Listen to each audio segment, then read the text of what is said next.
Again with Christian Miller taking him down.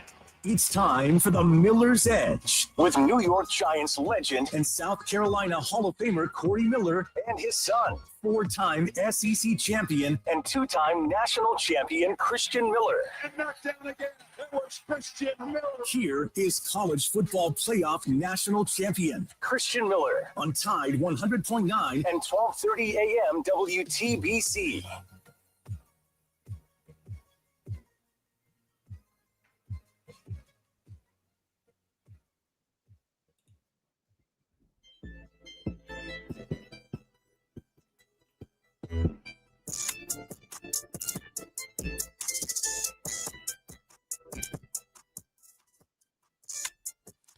And welcome into this Thursday edition of the Miller's Edge, Tide 100.9, 12:30. WTBC presented by the Good Feet Store, America's Art Sport Experts. Hope everybody is doing well. Hope you guys are ready to kick things off. Got some good football talk to dive into today. Obviously, it's Thursday, meaning we're almost there, Chase. Couple of days out from Alabama taking the field for yet another game. Game 3, week 3 of the season this time, taking on the Wisconsin Badgers, who will be traveling down to Tuscaloosa this Saturday, well, Friday, right? But facing Alabama on Saturday, early one, 11 o'clock kick. So with it being a Thursday show, right, we'll definitely dive deeper into this matchup. Tried to get into it a little bit late at the show, didn't have a whole bunch of time, but we'll definitely kind of break down the matchup between Alabama and Wisconsin. Again, Alabama right now a 20-point favorite or so, right? So obviously a lot of confidence there, but we'll talk about what we expect in this game. Obviously, there's been some news and developments, if you guys have been keeping up, regarding some of the available guys, right? And I guess I might as well just go ahead and say that. I'm sure you guys have already seen it. But for a second year in a row, Wisconsin will be facing Alabama without their starting quarterback. Billy Edwards is officially not expected to play in Saturday's game, according to ESPN. So he is expected to travel, I believe, but he won't be playing. It will be Danny O'Neal that will be playing. So we'll talk about what that might mean, what to expect from out of that. But I've gone back, guys. I've watched some more tape, and I know a lot of people kind of sleeping on Wisconsin. And to be fair, again, I've said it. They hadn't really looked the most impressive. Sorry, it's definitely a plane that just flew really low. That was interesting. Anyway, but a lot of people kind of sleeping on Wisconsin. When you look at this football team through the first 2 games of the season, be completely transparent with you guys. They've been struggling, right? If you just look at the score from last week when they played Middle Tennessee, it says one thing, but again, don't be confused. If you go back and watch the tape, man, first half, they definitely struggled. And it was really interesting, Chase.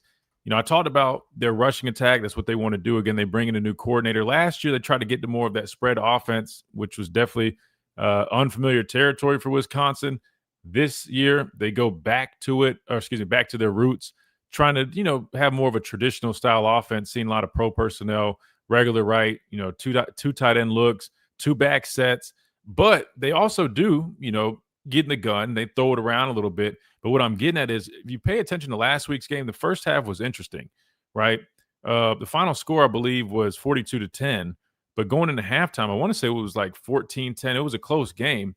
And even more interesting was, Chase, for a team that really wants to establish the run and run the football, they didn't have much luck doing so in that first half. Hopefully you guys are still hearing me because my monitor froze up a little bit, but I'm assuming we're still good. Chase, can you just confirm that we're good? Yes, sir. We're still going live. All right, perfect. I just wanted to make sure because I can't click back over to the stream, but I'll keep on rolling for now. But anyway, but if you really look at the numbers, Chase, and watch the tape, they really struggled to run the football against the Middle Tennessee team, who is 0-2 on the year, which, I mean, you already don't expect too much from Middle Tennessee. But knowing that this is a Wisconsin team, right, at home facing Middle Tennessee, struggling to run the ball against those guys, they definitely had me scratching my head. But I'll tell you what did give them success here in a little bit, because they ran a couple plays that we've seen before that actually kind of gave them some juice, kind of gave them a little bit of a spark. And I'll talk about a little bit more in depth. But anyway, the goal is today to go a little bit deeper in our dive on Wisconsin. Again, fully expect Alabama to come out swinging, building off of last week's performance, which is going to be one of my keys. I'll talk about those later. But definitely want to give you guys my thoughts on Wisconsin. And there we go. My screen just refreshed, and glad that everything is still good to go. That being said, let's go ahead and do this. Let's plan to hit our first time out, get back on schedule. Before we do that, do want to remind you guys that today is 9/11. Obviously, we know this is a very significant day in our history, and want to offer all my thoughts and prayers to everybody that might have been affected. Obviously the whole nation was affected, clearly, but anybody that might have personally been affected by the tragedy, the terrorist attack that day. And then obviously, we want to take this time to kind of, remember anyone that was affected by that event. But kind of leads you to think, and I'm not going to get into politics, obviously, this week. It's just been a number of things going on. So that being said, I just want to remind everybody, man, just be a good person, right? You know what I mean? Again, not trying to dive into all this stuff, but I think we just are kind of in a point in time where just people just are just making rash, terrible decisions over things that just dumb, man. And at the end of the day, we're all just people, man, and we all should just try to treat others the way we want to be treated. But anyway, just wanted to throw that out there before we hit this first time out right here on the Miller's Edge, Tide 100.9, 1230 WTBC, presented by the Good Feet Store, America's Art Sport Experts. We'll be right back.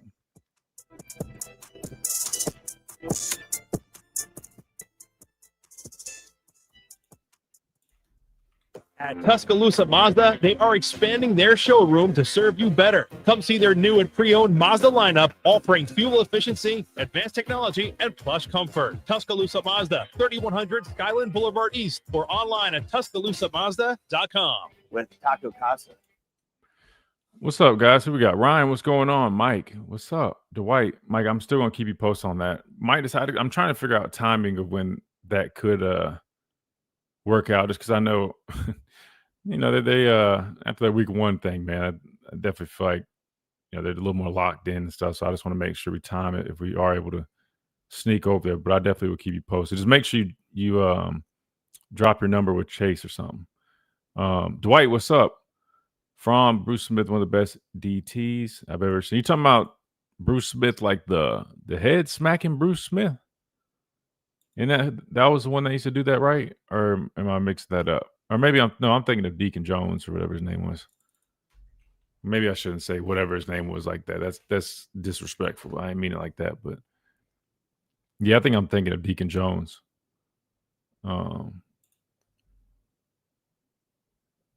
Roll Tide, Crystal. Well said. Yeah, I'm not gonna lie.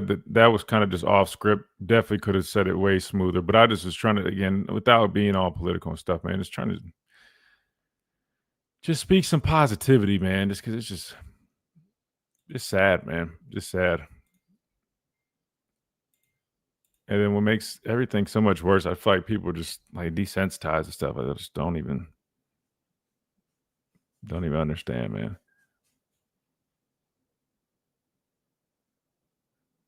Yeah, Mike. No, we'll definitely make sure something at least. I just, in terms of trying to get on over there. Normally, like I said, I mean, technically we can just kind of roll in there. I just want to time it where they're not in the middle of doing anything, because I just know, they're trying to lock in and do a whole, make sure they got all their stuff in order. So now, once they're kind of out and about and not in the way, that we definitely can probably figure something out.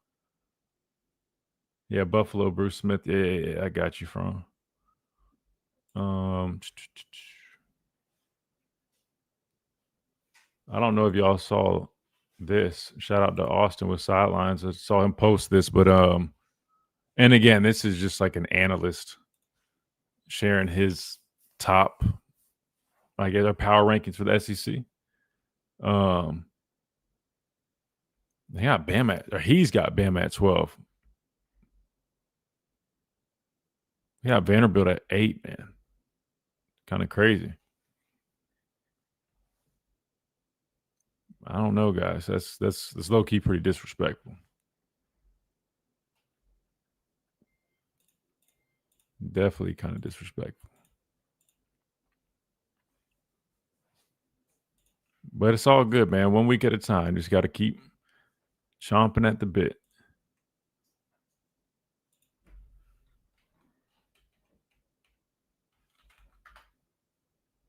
I know we had some player interviews too that we haven't got to. So we might roll with maybe 1 or 2 of those at some point. Live reports from our Bama beat reporter, Wyatt Fulton. Game day picks from the top games. And this year,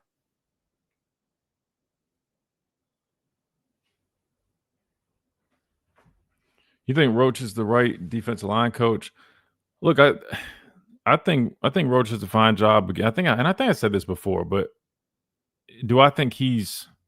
I think he does. I think he's a good coach for sure, right? I think he connects well with his players. He pushes them hard, right? Do I think he's probably the best technical coach for our defensive line? If I'm being completely transparent with you guys, I feel like there's probably some other defensive line coaches that are probably better on a technical level, sure. But I do know in college, I mean, it's interesting, right? Because there's so many different aspects. I mean, you're talking about recruiting, relationships. I mean, a lot goes into it. So I mean, it depends how you look at it. If that makes sense.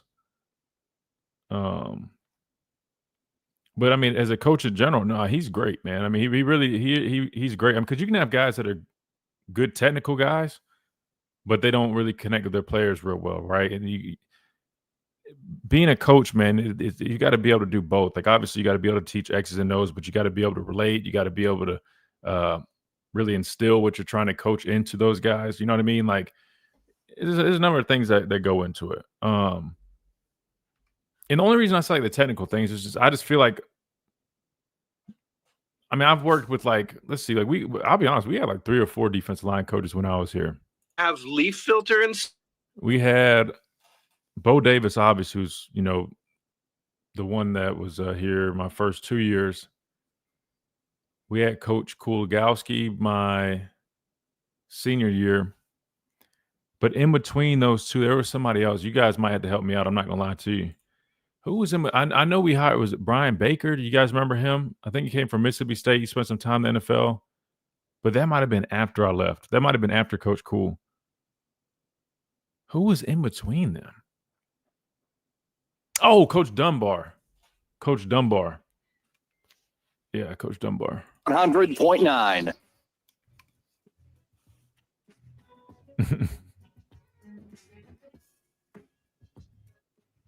It's an instant grits. Wow.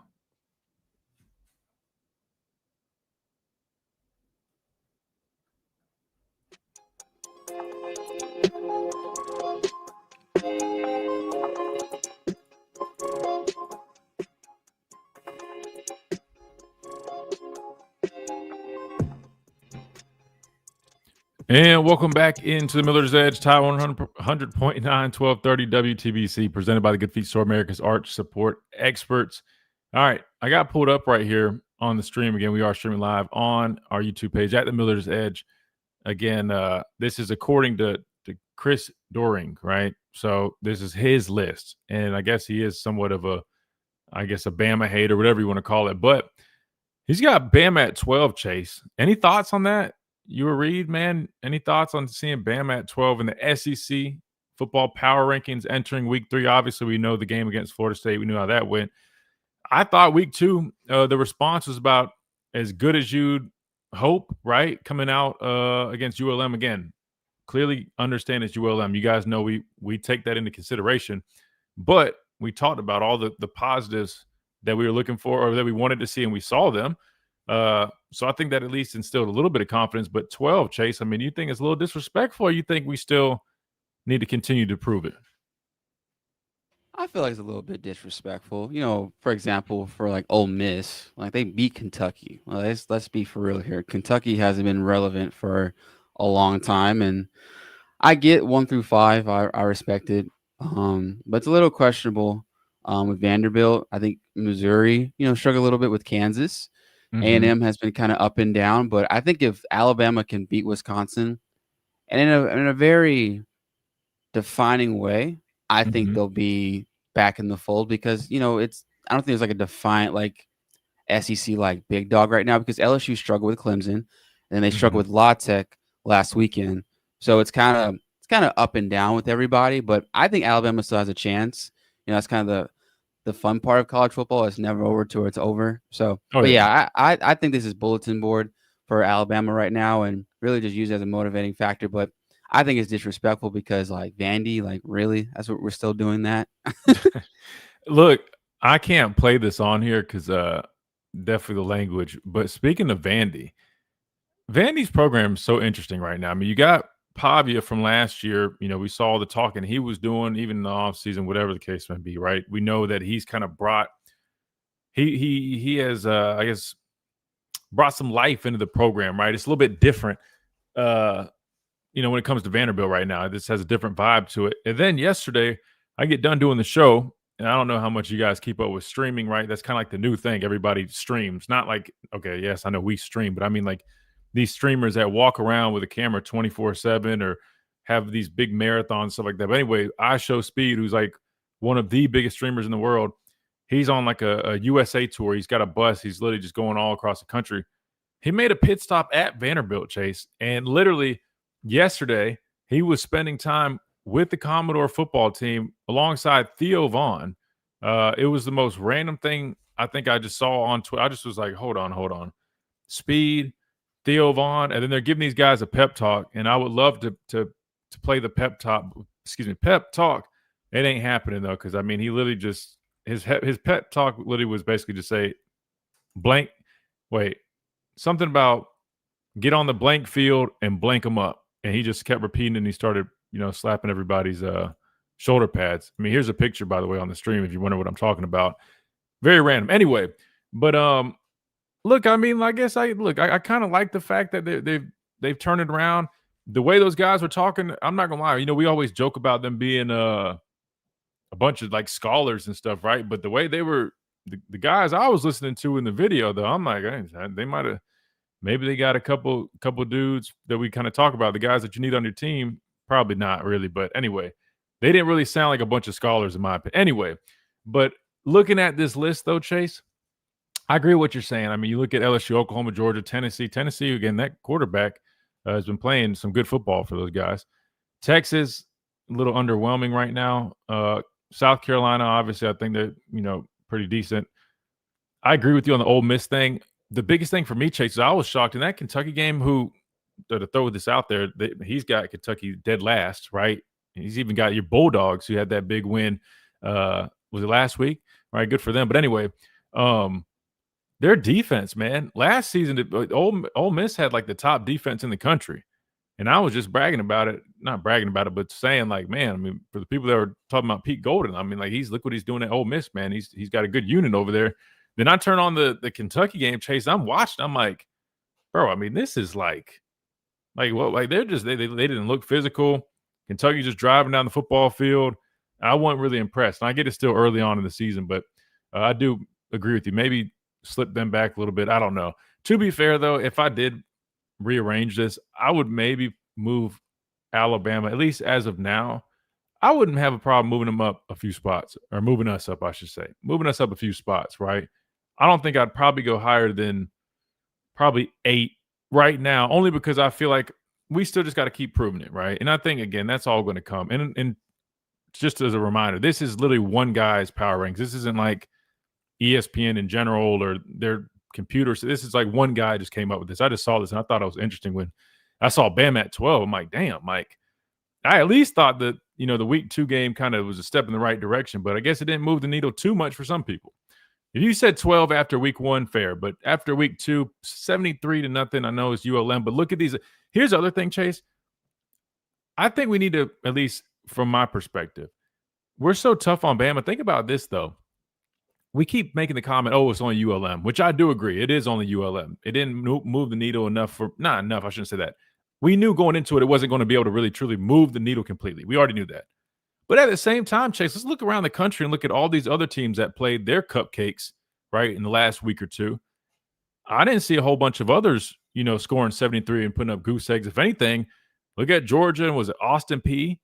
That was not some dominant performance, right? We're talking about Wisconsin. They've struggled with Middle Tennessee. And hell, I mean, really, like you said, I mean, a number of these teams, Clemson, I know they're not in the conference, but they struggled with Troy. Troy looked like they were going to win the game in the first half. So I will say this, man. I think Alabama, if if we can take the approach, and I think Kalen DeBoer is really trying to enforce this. If you keep listening to him when he speaks, he keeps harping on 1 week at a time. I think it's really resonated with him now that he understands after those, what was it, 5 road losses, whatever, and seeing the reactions, not just from the local media, not just from the boosters, but national, everybody.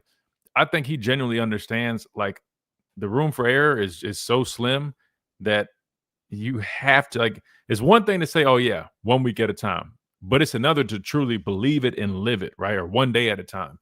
And I think if he can keep getting these guys to really buy into that, man, I'll be honest, I have confidence we can get back on track. Because like you mentioned, I mean, you look at some of these other teams in the SEC, you mentioned it, there's not like some true powerhouse, right? So even though I know after week 1, we immediately started jumping to, oh, damn, well, that was Florida State, and we still got to play this team, start listing all these teams. I think it'll work itself out, Chase. And I think if we take our time and lock in 1 week at a time, I think it might be all right. But obviously, I'm not going to jump ahead there. Let's do this. Let's hit a quick timeout. We come back. We'll start talking a little bit more about Wisconsin. We are open on the phone lines, 205-342-9904. If you guys want to jump in, give your thoughts, put your guys' questions over here on the chat. Again, at the Miller's Edge on YouTube. Check us out on the stream, or Facebook at Title 100.9 as well. And you can always leave us at messages. I promise. I got the email pulled up. I got it fixed now, so I can make sure that we get any of those. So if you guys have that Title 100.9 app, which I encourage you guys to download, it's completely free. You can always drop an app message right there for us, and we'll read it right here on the Miller's Edge. Title 100.9, 1230 WTBC. Quick timeout. We'll be right back.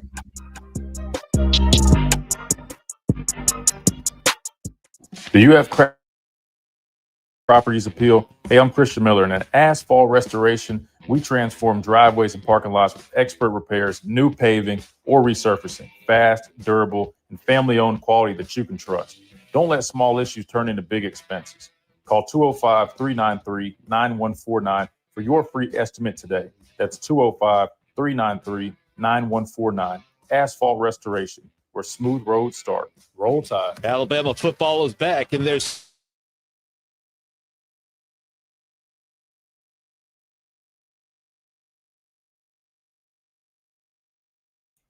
I'm going to make sure I start running through our chat messages better, too, because I know I've missed some in the past. We get caught up talking so much. But bear with me, guys, because I'm running the stream, man. I'm pulling up videos and looking through stuff and trying to get everything potted up. So let's see. Oh, just to finish what I was saying about the Roach thing, it's because Fromm said player development, you can't rush. This ain't instant grits. But I'll say this, too. I think if he had a better group of guys to work with, I think it'd be a different story, if I'm being honest, man. I mean, because, look, it goes both ways. Like, yes, great coaches bring the best out of players, but also really good players make coaches look great. That's a fact, right? I mean, I'd argue there's some guys that you land, certain recruits, they come in here, they're naturally going to make the coach look great, right? Like, let me give you guys an example. Like, our outside linebacker room in 20 – damn, I see. We always get in these good conversations when we're not on air, but it's all right. We'll keep it rolling. Our outside linebacker room in 2020 – what was Will Anderson's last year? Was it 23? No, 22. What I'm getting at is Coleman Hutzler, not Hitchler from the safeties coach from last year, but Hutzler, the one that went to Mississippi State. He was the outside linebackers coach, right? And he's a nice dude.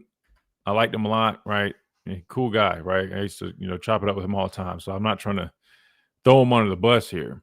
But he's a defensive coordinator for Mississippi State right now. What I'm getting at is he wasn't a great outside linebackers coach. Again, no disrespect to him. I promise. I'm not trying to throw him under the bus because, again, I like him. But he wasn't a great outside linebackers coach. And not just because I just would see it. I'm just like, I don't really know how, those drills and whatnot. But also, those guys used to talk to me and be asking me like, hey, can we chop up some pass rush stuff? Like, that being said, the fact that they just have really good players, it made him look a whole lot better. Does that make sense? Like the fact that he had Will Anderson and Dallas Turner and Chris Braswell, even though he wasn't a great outside linebacker coach, he had such good players that it made him look better. So that's what I mean by it can go both ways. And I just think, unfortunately, I don't think, like, that's what I'm saying. Like, from a technical standpoint, I don't know if Roach is the most elite defensive line coach, right? Because I know other D-line coaches that really, like, from a technical standpoint, I mean, like, they get you right. But I think if he had better guys to work with, I definitely think it would be better. I hope that makes sense, right? What I'm trying to explain, because I'm just trying to give an example of a guy that, like, the Hutzler dude was, I mean, like, not a great outside linebacker coach in my opinion. But his players were so good that it didn't really, it never really showed. And I just think Roach is kind of in the spot where he don't really have like the best talent to really work with. If that makes sense. With 95.3 The Fair. But he also, I and mean, think about it. He Sports also Radio had, I mean, like, Tide I think he worked with 100.9 Barmore, and Byron 12:30 Young, AM Phil Mathis a little bit. I mean, like, he's had some guys. This is Miller's Edge on Tide 100.9. Yeah, he recruited them, but we didn't land like the guys.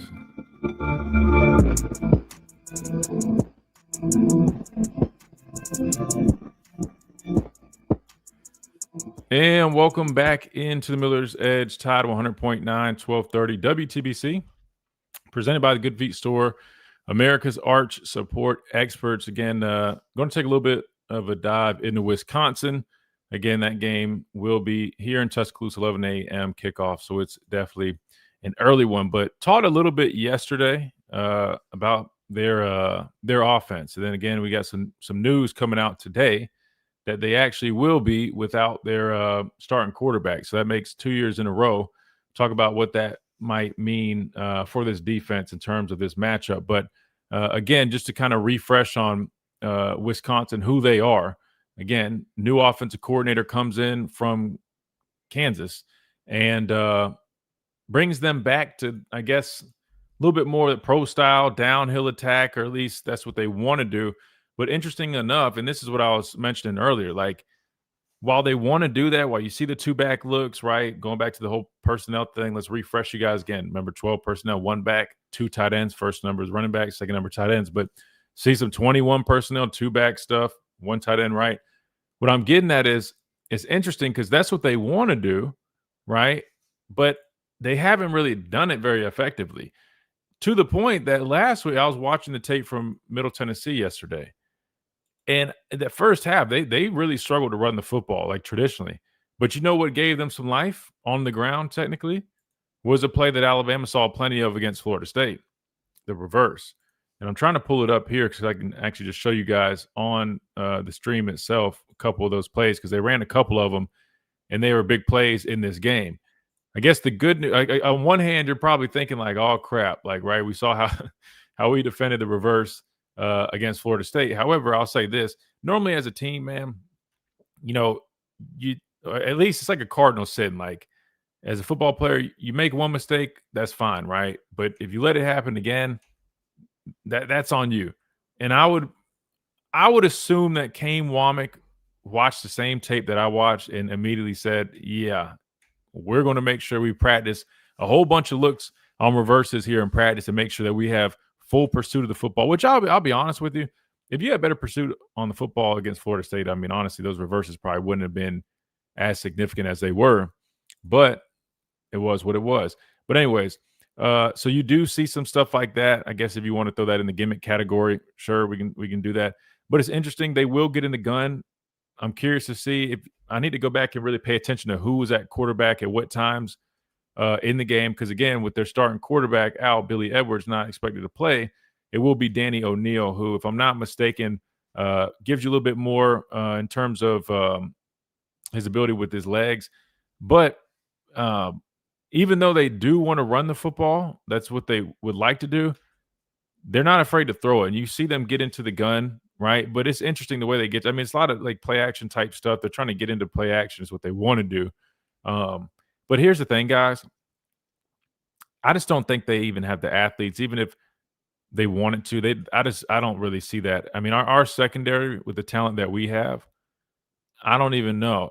So if it was me, the way I'm trying to like play this out in my head. Obviously, they're going to want to run the football.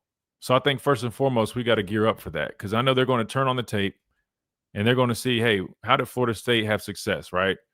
and they're going to see everything that they did. They're going to look at the reverses. They're going to look at, and obviously I don't see them trying to, implement everything because they don't have the same person like quarterback. But what I'm getting at is I think they're definitely going to try to establish a run because I'll be honest with you, I think that's really their only hope. If you make this Wisconsin team one-dimensional, I think it'd get pretty bad for them offensively. I just don't think they have the skill guys to even be able to play that type of game with us. That being said, what do most teams go to when they understand that they can't match up physically with a team? Gimmicky stuff, trying to throw you off with the eyes, right? So I fully expect them to implement a lot of that stuff. I know they're going to try to run the ball, but if we can, shut that down, which I think is going to be key in this game, make them one-dimensional, just expect them to try to mix things up, try to attack you in maybe some different ways you might not have seen because that's what a lot of teams do. But I'll be honest with you, not too worried about them offensively. I mean, again, you guys can, I'll put it on the screen here in a minute, but they've got a lot of question marks. I will say this defensively, though, they do have some older guys in the secondary. Doesn't really concern me with our receiver room. But I will say, though, I mean, they do have some edge guys. I want to say they have some depth there. I think they might have even gone to the portal there. Just knowing our pass pro, man, I think that's just going to be important, right? Obviously, we always talk about it, establishing our running game, which I think that's evident. But I do just wonder in terms of will they try to, put pressure on Ty like that? And if that's the case, I just know as a defensive guy myself, we always look for weaknesses, right? And you look at so far through 2 games, right tackle has definitely been that. Now, we know Michael Carroll is competing against Wilkin, but I'll be honest with you, Wilkin definitely is a little bit of a liability. So when we do drop back to pass, I would not be shocked if they definitely try to test that. But I'll dive a little bit more into Wisconsin defensively in a minute. But first, we're going to hit this timeout. We come back, we'll do just that, and I'll get this pulled up for our stream folks here. That way you guys can see. Again, if you guys want to watch that, it's at the Miller's Edge on YouTube. I'll pull up some of this tape from this Middle Tennessee game to show you exactly what I'm talking about here. Plus, I want to hear from you guys. 205-342-9904 is the number to the program. Quick timeout. We'll be right back.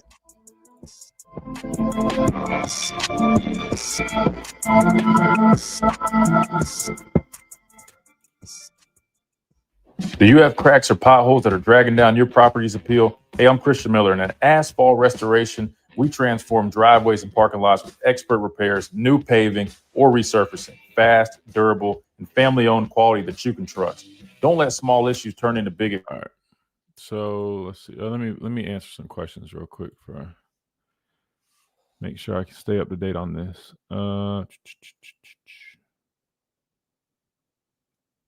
Where are we at? We answered the one about Roach. How do you think Alabama will generate pass rush without Keenan in the backup nose guard? Look, honestly, neither of those guys are true pass rushing type, defensive linemen anyway. But I do think, obviously, working in tandem with the other guys, it's important to have guys, that are, dependable, right? They might not necessarily be like the greatest pass rushers, but they at least, understand like the fundamentals, right? Can work in unison, run games together, right? But if I'm being honest with you, pass rush wise, I don't think I think you're more concerned about those replacing guys, like those young guys that'll be filling in against the run. I'm not really worried. And pass rush wise, I'll be honest with you.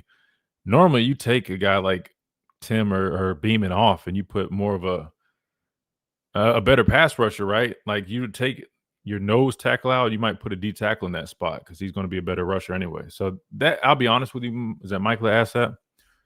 Yeah, pass rush wise, I don't think it'll be that big of a deal. The biggest hit is against the run.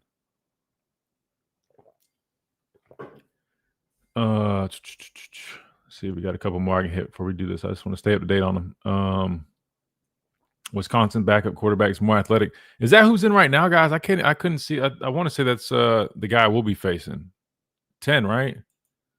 That's O'Neal. I'm pretty sure that's O'Neal. And I'm gonna show this play in 2 seconds.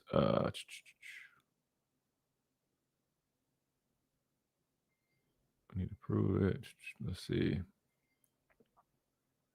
trying to see if any of these are questions. Wait. Our head coach is feeling the pressure to play freshmen. I mean, I would assume so. There's probably some pressure for sure, right? And just knowing how easy it is for guys to jump in the portal. So yeah, I think so. It'll take us beating Georgia on the road before folks start talking about this team again. Honestly, I wanted Bama to keep that chip on their shoulder all year. I agree 100%. If you go and beat Georgia on the road, I definitely think that puts you back in that conversation. Let's do what we were doing yesterday because I think that helped kind of not worry about the what's it called? Anyway, what you see there is they get to a reverse, of course. So don't be shocked if you see that. They're in trips right here, right? And you see it right there. Showing a speed option look, end up hitting a reverse. Got to be disciplined. The biggest thing when you're, again, number one, you got to know there's eye candy, but if you see a guy going across a formation, whether it's, this guy, the backer, number one, start shouting stuff out, right? But two, this guy right here, we used to have a rule as an edge guy that anytime you see that type of action, like all action going that way like that, instead of worrying about chasing it down, be a stay-at-home player, especially if you know they have a history of doing this stuff. So I fully expect Kane and those guys to really coach up this week, staying at home and having people on alert because realistically, man, you can be patient. You got all these other guys running to the football.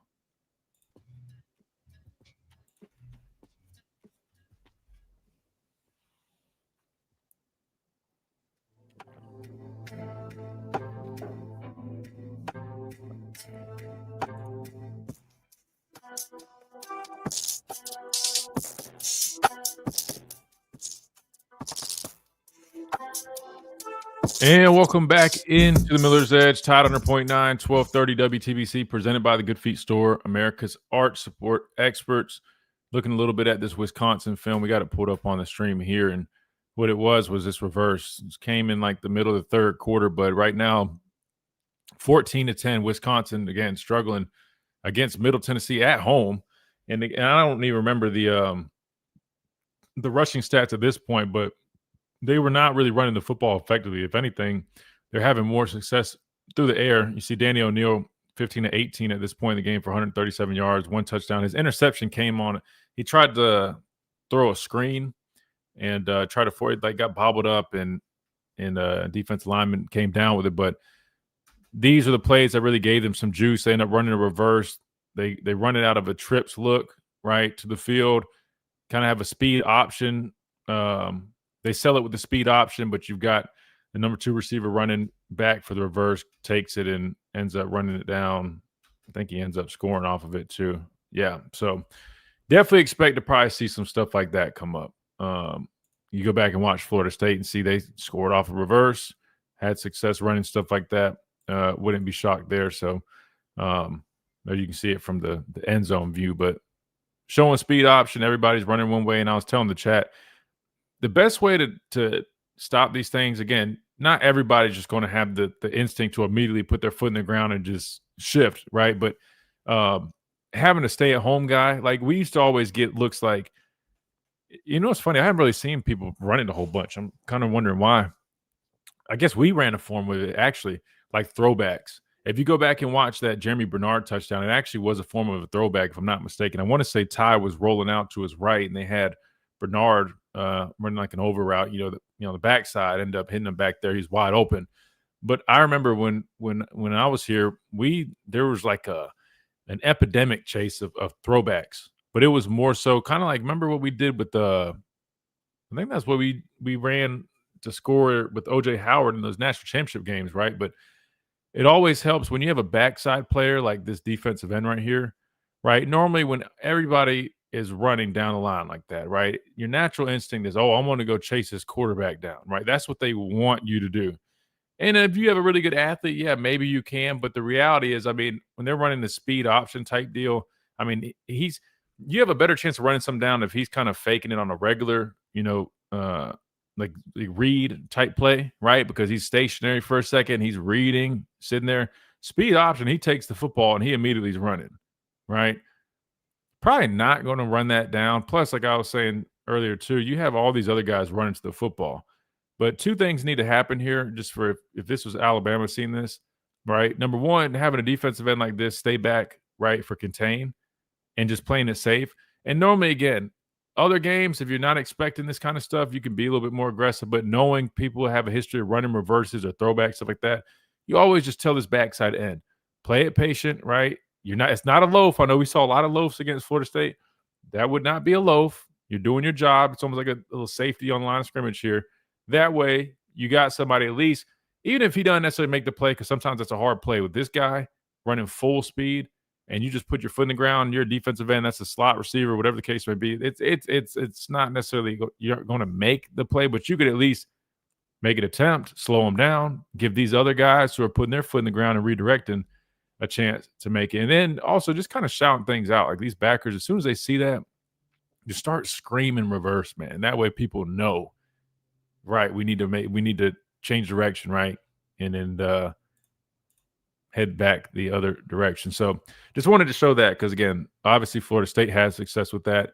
Wisconsin had success. And I think they ran – matter of fact, I think they ran a couple of them in this game. And that really, if you look at the rushing numbers, I got to go back and look at the numbers, but they didn't really run the football effectively. And it probably explains why they ended up going out of the gun a lot more. I know I talked about all that pro personnel stuff, which this still is is that a fullback in there? Which they do run some fullback stuff. He's like an H-back. But anyway, so 12 personnel, could call it 21, I guess, if you wanted. But they threw the ball a lot more in this game. Do I expect them to have that game plan against us? We'll see. I personally think they'll try to run the football. Even though they haven't ran it great, I think them looking at, I guess, Florida State's game plan and how much they ran the ball, I think they test us there, personally, right? I don't think they can really match up with our guys. On the other side, though, again, I mentioned their secondary. There you go. Actually, let me just finish this right. Here's the other reverse that they ran, right? Getting to it in a different way. Hold on, let me pull that back up. And again, for our radio listeners, I promise I'll explain this as good as I can. That way you guys can see it. But here you see them get it to this reverse a different way. Again, that's what I was trying to tell you. They did not run the football very effectively. So what do? They start getting the reverse and gimmick stuff. And that's what I'm trying to tell you guys. And this is against Middle Tennessee. So I'm doing this breakdown because I know you guys like football breakdowns. But this team is not a great team. That being said, I'm not overlooking them. I'm just giving you guys a heads up. All right, so this reverse, they get to out of a really tight bunch here, right? You see these guys really bunched in. Looks like they're about to get to some form of sorry, I got it in 2 times speed. I can't tell you exactly. It's going so fast. They're trying to look. They're making it look like it's some form of wait, did he pull? Regardless, you see them. They operate out of a bunch this time, right? They fake it like he's giving a zone read type deal, right? You see this guy coming. We call those guys sniffer coming across the formation, and the receiver coming back for the reverse. And you see again, they scored again. So they had 2 touchdowns off of reverses in this game. So best believe they'll throw that out there against us. However, I think we'll be much better equipped for it. So there's that. I guess everybody's running reverses nowadays, Chase. People can't just do traditional stuff anymore. They got to get all this gimmick type crap. And then later on in the game, they finally found some more success. Again, setting up play action. That's really what they want to do. They want to run the football and set up play action, I guess, throw in these reverses. So offensively, that's what they got. Defensively, I'll be honest with you guys. I'll be honest with you. Look, I know they got some players that are some decent guys. Again, secondary, they got some veteran guys. I want to say a couple of their edge guys. They got a little bit of a rotation there. They were pretty active, but with their 2 opponents, it's hard for me to tell who's actually, I guess guys, because they hadn't really played anybody. You see here, I mean, it's 1st and 10. I mean, they're bringing pressure, right? Obviously, I know Middle Tennessee's playing from behind. It's the end of the game, but still, you just see they have that ability. But I'll be honest, nothing really stood out to me, Chase, that I would just say is like, I'm right. You know what I mean? Like I'm really looking at. I always pay more attention to the offensive side of things anyway. But when I watch their defense, I'll be honest with you, I don't. it didn't really. I mean, they gave up some shots down the field early on. I'll be honest with you. Even with the two safeties that they have, I think are veteran guys. I fully expect our receiving core to eat, man. I don't think their skill guys can really hang with us, man. Like you see it here early in the game. I don't know, man. One really impressed. So we'll see. We'll see. Let's do this. Let's sidetrack here for a second, because I know we got a couple minutes here. I know we got a couple app messages but chat messages that I missed.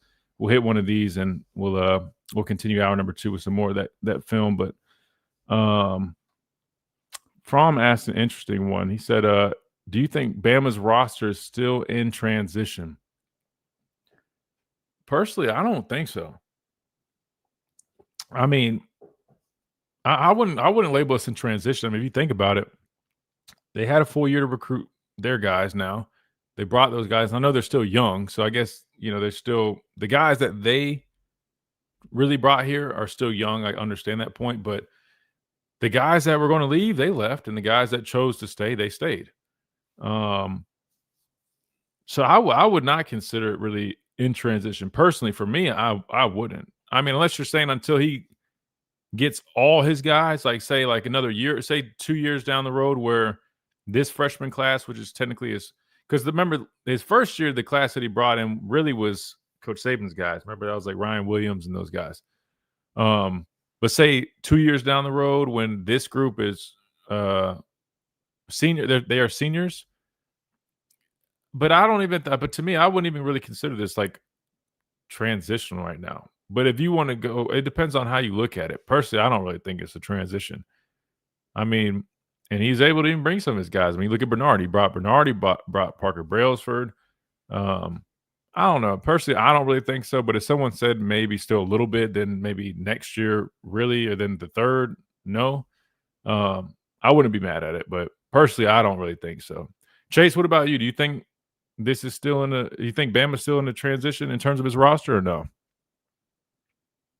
It's hard to say, kind of with where Alabama is right now. I think it's more of just molding into what Kalen DeBoer wants for UA. I think he has the players that can be dominant, but because we're in a new era of college football, like you can look at any college roster right now, there's still question marks on the offensive, defensive end, and I don't think there's ever going to be a complete, like when you played or players before you. I don't think we'll ever see that ever again. But I don't think it's a bad thing per se that we're in transition, because that means we get to be better, right? So I think there's still some missing pieces on both sides of the ball, but I think right now the roster is still great. There's still things to accomplish, but I don't think there's a bad term when it comes to like a team is in a transitional period, because that means something's better rather than just being stale, because there's so many other teams in college football where they're like, oh, another season. Okay, we got this cupcake game. Oh, we're going to get beat by this team, that team. Okay, let's look for the offseason. No, this is UA.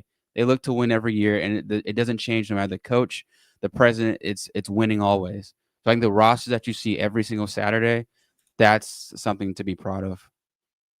Yeah, no, and I agree. That's why I was saying, I guess it just depends on how you look at it. If you're saying like in a transition to get like his guys, yeah, technically, that you're still a year, technically probably 2 out from really having like all his, you know what I mean? Like the remaining guys from Coach Saban's, time, then having his guys. But to me, I think having 2 years with this group, even if they were still from Coach Saban, I still think at this point, at least through this year and after this year, they've transitioned to being kind of your guys. Because think about it, a lot of those guys were really young from Coach Saban, so they know you more than they really even knew him. So I guess it's really just how you look at it. But that's a good question from Fromm in the chat here on YouTube. All right, let's hit this top of the hour break. When we come back, we keep on rolling on this Thursday edition. Again, we are previewing Wisconsin. We'll talk about these keys and more coming up. Again, we are open on the phone lines. If anybody wants to hop on there, 205-342-9904 is the number. Quick timeout. We'll be right back.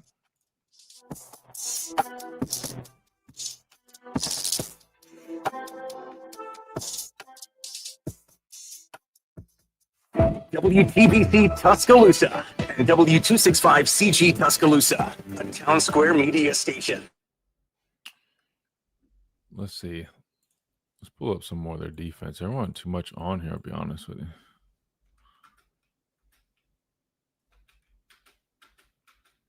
Wait, is it not in 2 times?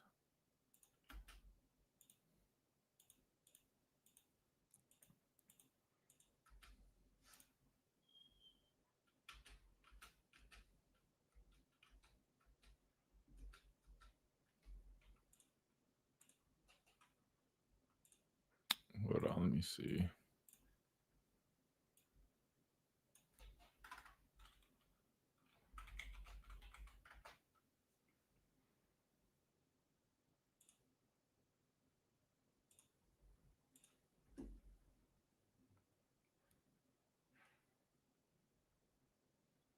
Hey, dang. Panthers fired a PR employee about a social media post in regards to that incident from yesterday. Huh. You think they're saving Mbakwe for UGA's too dynamic to not be at least a specialist? No, I don't think they're saving him at all. I just think you got better players in front of him, if I'm being honest with you.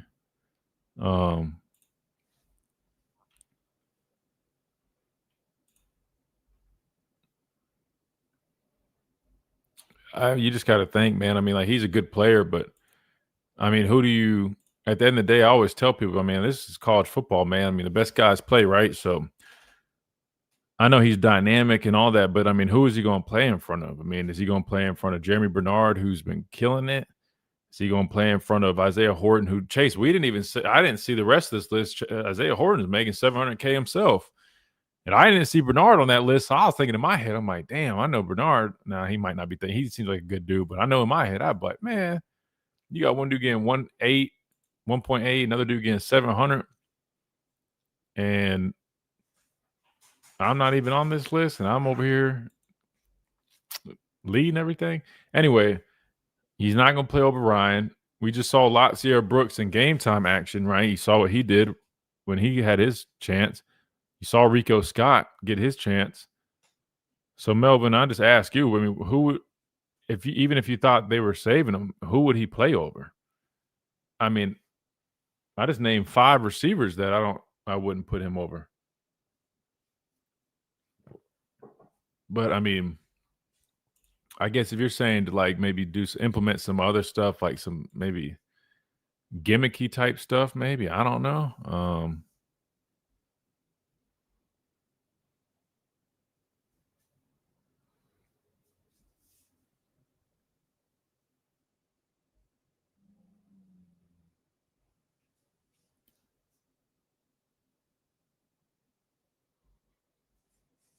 Let's see.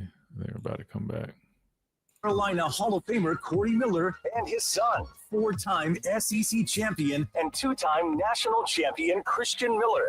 knocked down again. It was Christian Miller. Here is college football playoff national champion Christian Miller on Tide 100.9 and 12:30 a.m. WTBC.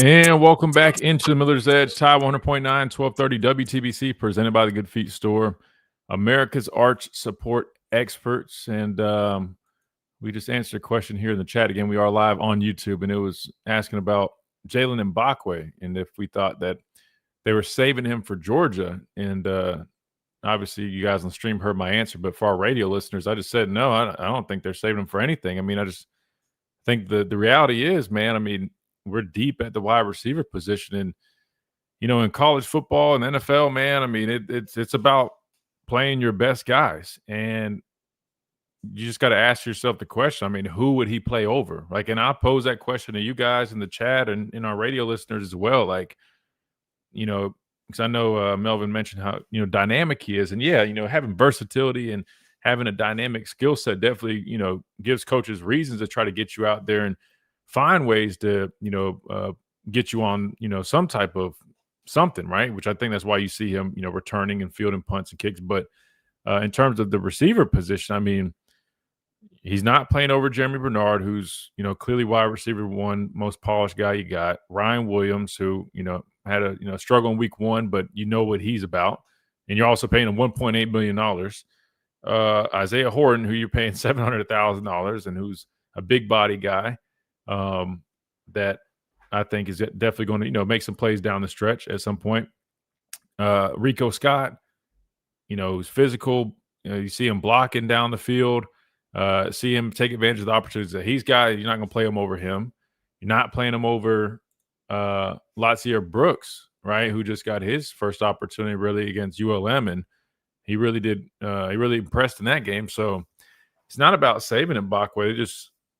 They don't. I mean, he's got competition there. I do think, though, if he can stay the course, right? I think if he can stay the course, and if he sees it through, I mean, Bernard will be gone after this year. Horton will be gone after this year. I mean, you look at it, you'll then have Ryan Williams, Latsier Brooks.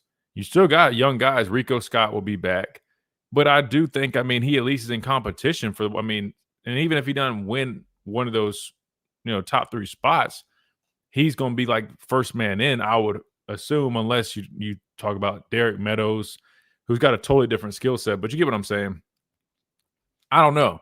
But right now, to answer your question, I'm not going to spend too much longer on it because I know I already answered for you. But no, I'm not waiting for him. And I know you mentioned maybe just packages. You could try to maybe, he played quarterback in high school. Maybe have a Wildcat package or some type of gimmicky thing because he probably can throw the ball a little bit. I'm sure you could come up with something, sure. And I think he'll get – I'm not saying he won't get snaps. I think he'll get some snaps here and there. You can roll guys at wide receiver. If anything, you want fresh legs. I just know you got 5 guys that are already in front of him. So, how many snaps? I don't know. But I do know, again, knock on wood. But so we saw week one, injuries do happen.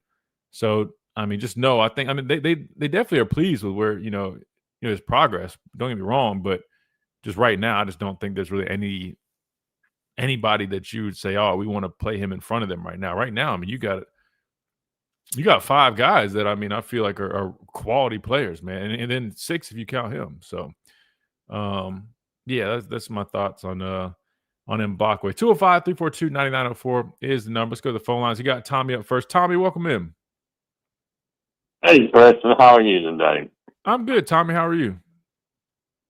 Can't complain. Good deal, man. What people say, we saving players. No. His time will come. He'll get a play in. If you get 10 plays in Saturday, make the most of your 10 plays. Do something positive. Win the moment. You do that, the coaches, you'll take notes of that and practice hard. I was real impressed with Saturday that everybody had intensity. The young guys was hungry Saturday night. Mm-hmm. I know the game was way out of hand, but hey, they played with a purpose and a mission. When you do that, you don't get playing time. Mm-hmm. Because somebody's going to get this up, or somebody's going to cramp up during the game, especially Saturday. They say it's going to be in the 90s. So, yeah. Be ready. Yeah. It's all simple. And today, college football teams don't have the depth as they once did. So, the opportunity will come. Absolutely. So, yeah, you always got to stay ready, Tommy. That's why I was saying. Stuff will come up, and he's a good player. They'll get him opportunities if they present themselves. I just know, the question was, did I think we were saving him? I just know for a fact we're not saving anybody. If anything, we learned last week, man. They're not saving anybody. They want as many people to go out there and show what they can do because they're looking to play whoever is willing to and able to step up, right? We learned that. Look, their our starting quarterback. Look at Ty Simpson. He's the guy, but they said, look, second quarter, we want Austin Mack. We want to get a look at Austin Mack. And I'm not mad at it. I'll be honest with you. I think I heard A.J. McCarron say he had mentioned on some podcast, I think, that he didn't like that. He didn't like the idea of – he's like, why would you name a starter if you're going to to do something like that. To me, it's probably different from the quarterback perspective. So now I respect his opinion, right? He played the position at a very high level. But personally, I viewed it as, I thought that sent a message to everybody. Because if they're like, hey, we can take the starting quarterback out, even again, it wasn't his fault week one. He didn't play that bad. He did a lot of good stuff too. But if they could not use him as an example, but everybody else sees that, hey man, Ty, they're letting another guy get some work in there. That means everybody's job is, technically in competition. And I just thought personally, that's not a bad idea to try to spark some, competitive nature in your guys. And look how it turned out, Tommy. We do know it wasn't that it was some game time decision, because Coach DeBoer said he talked to the quarterbacks, I think on Tuesday or whenever it was. So they knew going into this game that was how it was going to be. And look how it turned out. Ty was perfect. Austin Mack was, really good and had some, really good consistency. And even Keelan Russell played good. So there might have been a method to his madness in terms of doing that. Well, it just shows you that Mack got quality playing time against a first-team defense on the other team. Mm-hmm. He wasn't coming in the late in the fourth quarter or third, going against second or third team. The other team had given up the game. No, they were still putting effort out. And he performed well. In my opinion, that would give him confidence. I can do this. I can run these sets of plays. Yeah. Well, I was going to say, too, we always talked about, I remember people used to complain about Coach Saban not playing enough guys. That way they didn't have that experience. So, if anything, I agree with what you're saying. Like, if whatever reason you do need a guy like Austin Mack to go in there, get it. Like you said, I know it's ULM, but that's a first-team defense. He went in there early, got some meaningful snaps. I didn't have a problem with it. I looked at it more as a positive, but it was interesting hearing AJ's stance on it being kind of the opposite. But again, I respect it because he actually played quarterback. He would know better about how that is a quarterback. I just know as an edge guy, if you do that with me or any other position, that's going to light a spark and basically say, hey, we got to get our stuff together because nobody's job is just safe. And I think that's why it showed up. That's probably why guys played a lot harder too, not only because of the disrespect, but they probably also knew and realized, hey, this coaching staff, they ain't playing around no more. They're not just letting stuff slide. And I could lose my job. Well, I understand AJ's point of view because if your quarterback hot or clicking, you don't want to take him out. But we had 28-0, 21, and you knew, for me being armchair football fan, watching it in the stadium, you knew Louisiana Monroe wasn't coming back. Mm-hmm. So, there's a lot of plus and minuses, but I guarantee you everybody's practicing better this week. Hey, if I work hard this week, I might get a playing team there. And I can show me even more what I can do. So I think it's a win-win for everybody. I agree. That's how I viewed it. And I think it kind of lit that fuse of competition under a lot of guys, and I think we just needed. The biggest thing is just moving forward, man. Is build off of it. I don't think they continue that, like for a long period. I think you see how this Wisconsin game goes. I think obviously they plan on, a little bit more of a typical approach again this Wisconsin game, but. Again, watching them on tape, I know the spread's like almost 3 scores, something like that. I think there's a good chance if we carry our momentum from last week, man, this could be one of those games. And that you get some other guys in there a little bit later, but which is good though, because then you go into the bye week, right? Reassess and get ready for Georgia. So I think everything's lining up, Tommy. I think everything should be all right, brother. All right, man. You have a good day. I'll talk to you tomorrow. Roll Tide, buddy. Yes, sir. It sounds good, Tommy. Roll Tide, man. All right, good deal. We got to hit this first time out of hour number 2. When we come back, we'll keep on rolling, talk a little bit more about Wisconsin. Plus, go back to the phone lines. We got Ram up next as well. Right here on the Miller's Edge. Tide 100.9, 1230, WTBC. At Tuscaloosa Mazda, they are expanding their showroom to serve you better. Come see their new and pre-owned Mazda lineup, offering fuel efficiency, advanced technology, and plush comfort. Tuscaloosa Mazda, 3100 Skyland Boulevard East, or online at TuscaloosaMazda.com. Did you know that 90% of the lawyers you see or hear advertised aren't even in Alabama? Just think about that.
Oh, thank you. I appreciate that.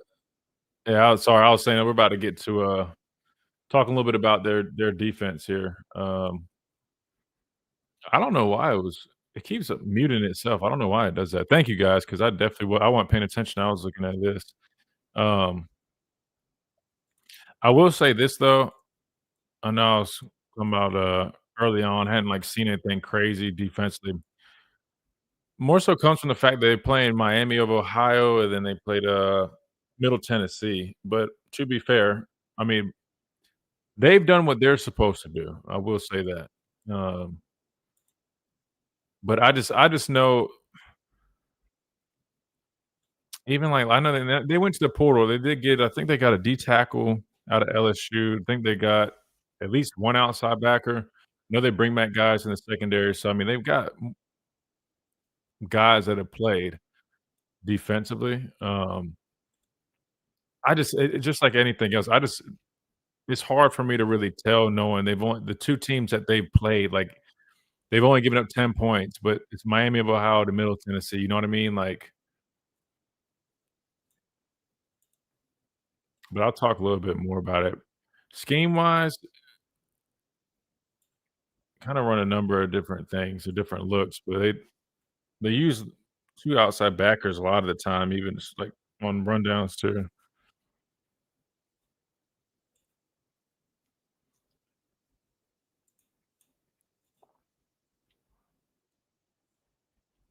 Let's see if we have any questions real quick. Oh, no, you're good, Chase. Yeah, I was about to say, I didn't hear the music either, but it went straight to break, so it was cool. No big deal.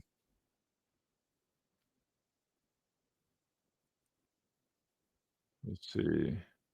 Who is Coach JB? So, yeah, that was the show I saw, but what is he like a like an actual coach? He coach somewhere? Or?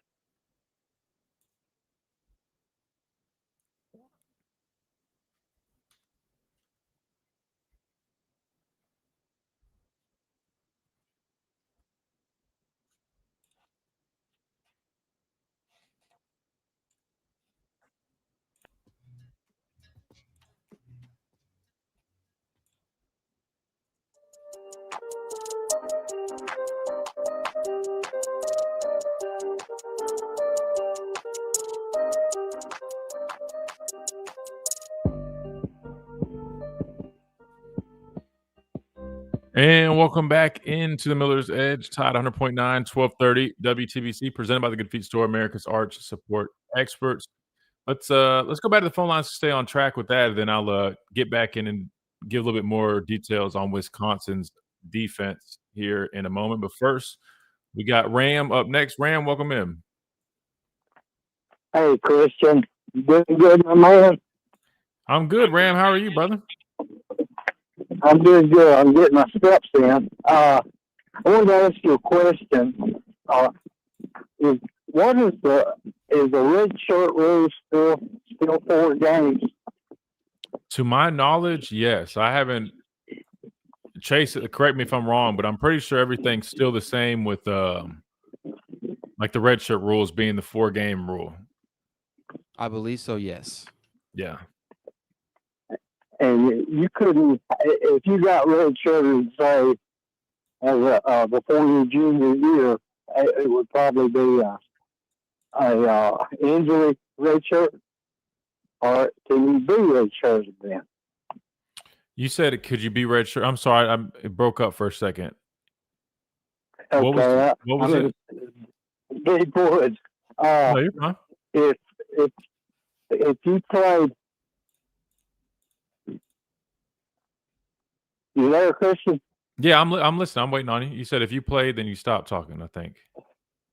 If you played your freshman and sophomore year, got hurt at the end of your sophomore year, and you're going to be out for the season, that wouldn't count against you. That would be a injury red shirt, right?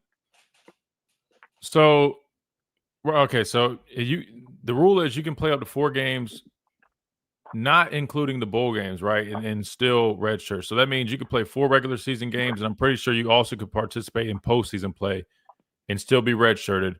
And then if you're talking about injuries, if you get injured, that's like a medical red shirt. So that would be different. So technically, if you played more than 4 games, but you suffered an injury, like a season-ending injury, you could then apply, I believe, for a medical red shirt. Now, obviously, say that happened like at the end of the year, I don't think they'll give you that whole year back. I think it has to fall within a certain frame. And I'm just going off of what I'm pretty sure is the case. I don't have anything pulled up, and I don't know 100% certain, but I'm pretty sure that's how that would work. And that's why you see some guys, they have a regular red shirt, then they might have gotten injured the next year, and they got a medical red shirt, and that's how they end up sometimes going on year 6 and sometimes even year 7, I think. Because stuff like that. But yeah, those are a little bit different situations, Ram. I was just curious about that. I knew y'all would probably know. All right, I asked you last week who you're going to put your, and you probably already said this. I've been out of pocket, but you're going to put your binoculars on the linebackers. What'd you give them? You said, say that one more time. The linebackers?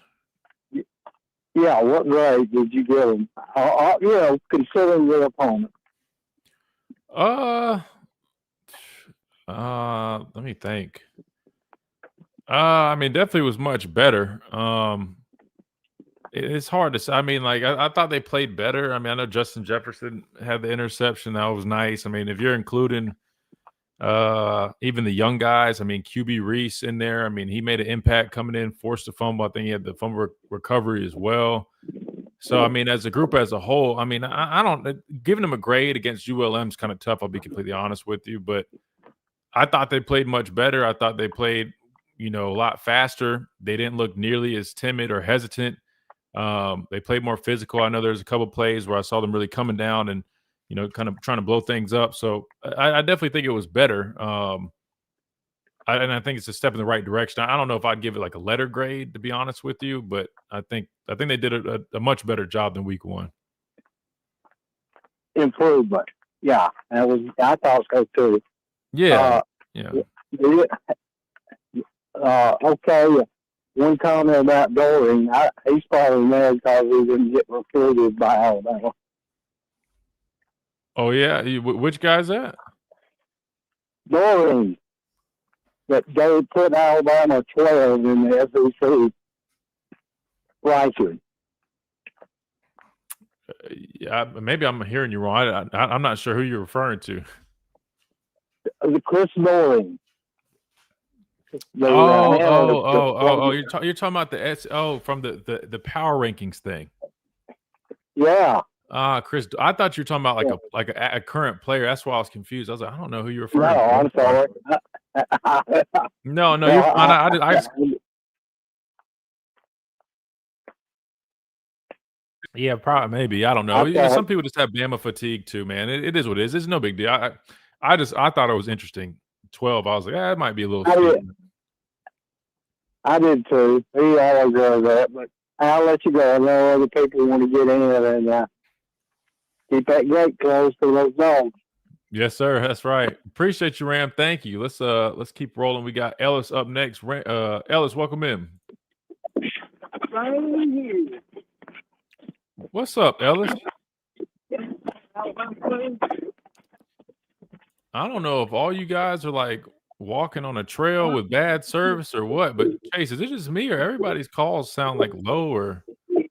I don't think it should be us. Maybe I taking a nice little walk. No, I think everybody just calling us while they're in the middle of the woods or something. Ellis, I'm not gonna lie, it's a little tough to hear you, brother. Well, I know we didn't show no dogs. Like, well, we're not gonna play. They punched us in the mouth. We're through. Chase, let's do this. Chase, I don't even think he knew he was on the phone line. Am I tripping, guys? Was he talking? He sounded like he was having a whole different conversation. All right, so that kind of was confusing. Let's do this. We got Raheem from Birmingham. I think that might be new. We'll go ahead and take Raheem real quick and keep it rolling. Welcome in. What's up, Christian? How you doing, man? What's good, brother? All right, finally somebody who's actually seriously calling with some service, brother. What's good, bro? Not much, man. I'm a first-time caller. I watch your show a lot. I love your show. I love your game as a player. I watch all your games. Alabama, and you're very aggressive, smart linebacker, and play the game like it's supposed to be played, and I love that. Man, I appreciate that, bro. Thank you. Thanks for calling, man. Yes, sir. I'm glad I could get through. The comment about A.J. McCarron and him not liking another quarterback coming in, well, when you compete, when it's a competition at practice, even though you have a starter, you still want the other players' hard work to pay off. I think that's another thing that went into them being able to get playing time because they're practicing just as hard as if they was to be the starter because this is a long season. It's the SEC. It's a rough schedule. Anything can happen, and you want those players to be ready at any time.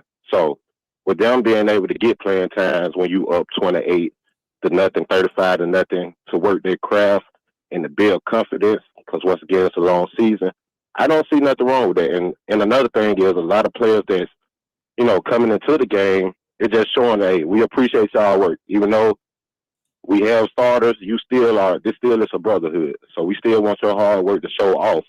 So I feel like that's another thing that went into play, and it'll only make us better as the season goes on down the line.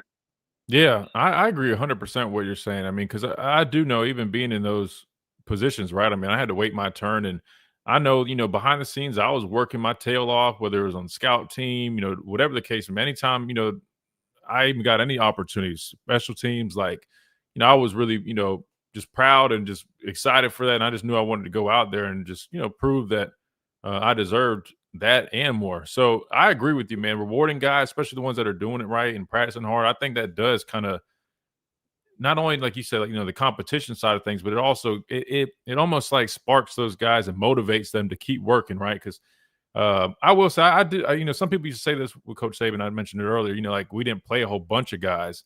I know whether it was because we were so worried about keeping our numbers looking right or whatever the case may be, but I do think from an experience perspective, I thought that was one thing that actually worked well for the staff last year. If you remember, from like week one, I mean, they were rotating like secondary guys. I'd never really seen that. Offensive linemen, I think that was more so they were actively kind of competing. But I think if you look at the secondary group, they rotated so many guys last year that part of the reason they have so much quality depth this year is because a lot of those guys, not even just the starters, but a lot of people got some valuable reps. And no, I think it's cool. Yeah, I think AJ was referring like specifically to a quarterback. Like you name this guy your starter, why is he going back out there still quote unquote competing? But at the end of the day, I mean, we know how this game works, man. It's about results. And again, Ty was not the problem week one. He played pretty good, but I don't think it's a problem to also say, let's just put this other guy out there because we know, like give Ty some time to work, and then he's doing great.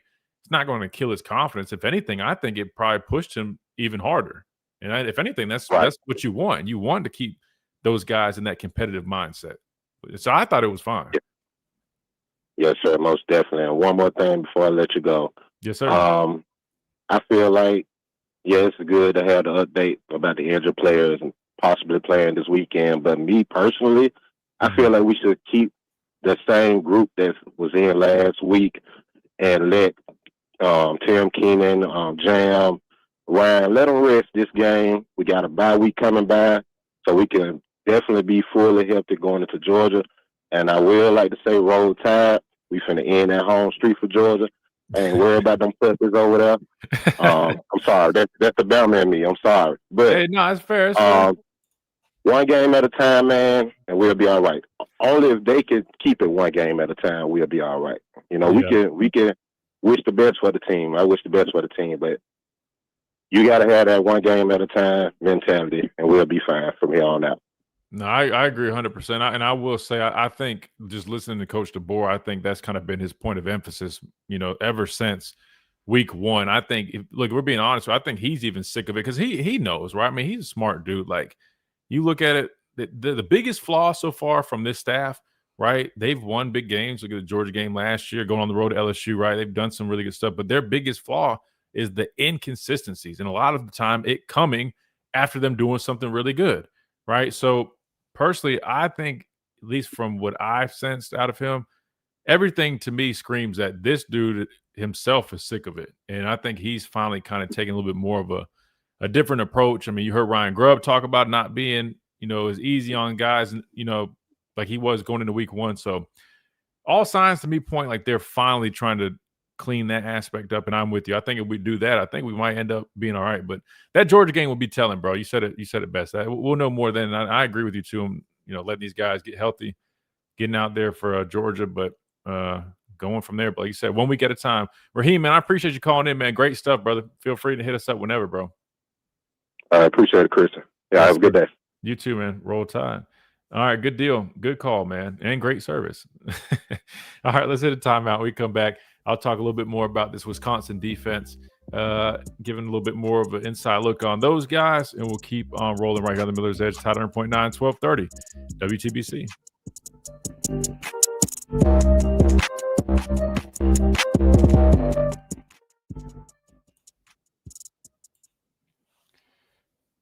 Mac also got reps with the first team that he probably doesn't get much during practice. He does. I mean, they definitely let guys get good reps, but there's just a big difference between getting practice reps and actual game reps. So, honestly, I just genuinely, I think it was probably smart to do what he did.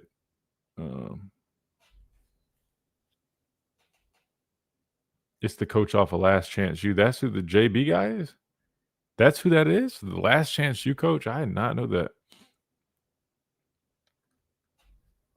He was talking kind of reckless on that podcast. I was like, oh, Lord. I think I watched I wonder like a couple seasons, though. I feel like I remember watching one a while ago. I feel like I don't remember seeing him on there, though. The one, I forgot what it was that was going on, the one I watched.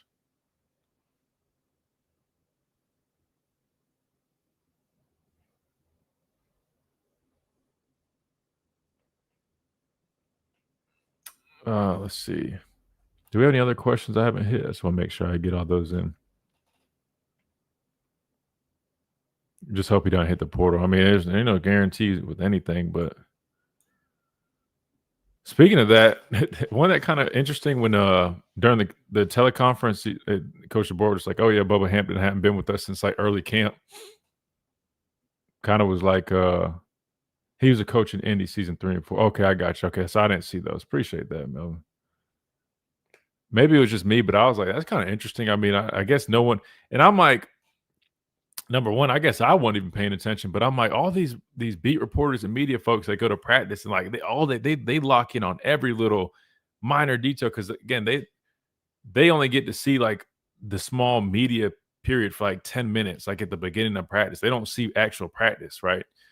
They only get to see like the individual drills at the very beginning of practice. And so they're like always locked in on every little, change the lineup, this guy in the rotation, this and that. I'm like, how did we go all fall camp and into the season with no one realizing that dude wasn't out there? Did anybody, maybe somebody did report it. I was like, I don't even think anybody ever said that. Question for the chat: if Ty wants to play another year, should he transfer, stay at Bama? Yeah, sure. We brought up that hypothetical. I'm curious what you guys think. Yeah, that's a good question from. I'm curious what everybody else thinks, especially after you guys got to see all three of them. Again, I know it was one game, but like you at least get the gist of kind of what each guy kind of has to bring to the table.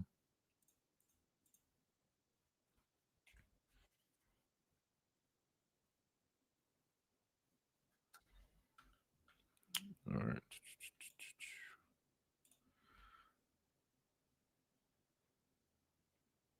I'm surprised nobody asked about Rock Montgomery. Is he not with the team either? They'll force him out. Russell's future will define the board success. See, that's kind of. I'll be honest with you guys. I brought this up at the beginning. I know people were like, "Why are you talking about that right now? We don't even know who the true starter is." Because I was asking this question like during camp. But to me, like I think it's a genuine question. I mean, you look at Texas with Arch and tells you the real truth about the Jeffrey Epstein. Arch and Quinn Ewers, right? I just feel like that could be another interesting situation at the end of the year. Because again, I mean, Ty's a patient guy, clearly, right? I mean, I don't think he's just going to rush to jump to the NFL, especially like, I'm just going to be honest with you. I mean, like, I think Ty will end up having a good year. He's, going to keep getting better, but I don't think it would be a bad idea for him to come back to school, regardless if it's here or wherever. I just know how the NFL works, man. I'll be honest with you. I think he could benefit. Miller's Edge on Tide 100. One more year of like true, college competition for making that jump.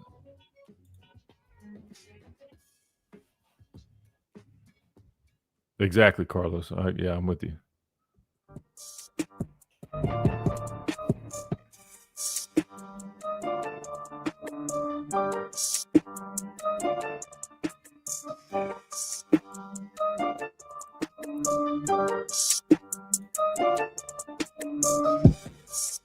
And welcome back into Miller's Edge, Tide 100.9, 1230 WTBC. Quick reminder about our friends over at R&R Cigars, your ultimate spot for your cigar needs. Again, code Miller's Edge on their website, rnrcigars.com. Get you 20% off. Don't miss out on that deal. Again, 2703 Gary Fitz Street is where you can find the mansion here in Tuscaloosa. They've got over 160 bourbons to choose from as well. And you can't miss out on this, guys. Literally TVs throughout, wraparound porch. I mean, it's the place to be if you're a big sports fan, especially, man. A bunch of folks that love sports, enjoying just that, sports, cigars, and good bourbon, man. So make sure you guys check it out if you haven't, especially if you're in town for game day, man. It's one of those spots you got to stop by. I mean, it's like kind of like a key piece of Tuscaloosa, right? So if you're ever visiting here, right, go hang out at the mansion. It's a really cool place, man. They converted it into a big cigar mansion thing and got the humidor with all those cigars, all those drinks, man. And again, a lot of good people, man. Good times. Again, that is R&R Cigars, the official cigar provider of Alabama football since 2014. Just looking at Wisconsin's defense real quick. Actually, no, before we do that, I just want to throw that question out that Fromm asked just real quick or read this.